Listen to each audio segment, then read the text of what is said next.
Oh, hello. And here we are to learn something about hybrid working and, in particular, cyber risks and a little bit of employment knowledge just for the fun of it. Hopefully, this will be useful. What we'll start with is an overview of some of the reasons why all this matters.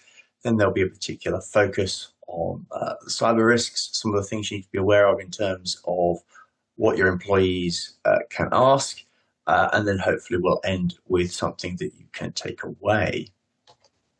So, where do we begin? Well, we begin with the bigger picture.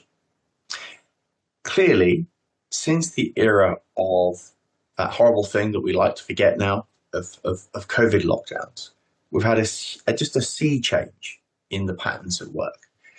People have been able to work remotely for many, many years, but it was a relatively modest number of people that were doing it. Perhaps they were traveling professionals and so on, and certainly very much more those that were focused almost exclusively on sort of working through a computer.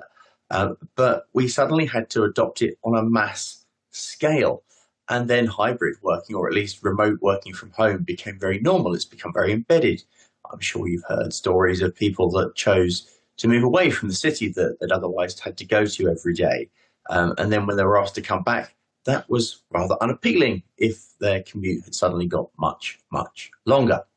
And there are pros and cons, and it rather depends on your point of view. If you're the individual that's working out where you work from, you might quite like it. But if you're the employer with expensive office space and other concerns that we're going to look at, you might not.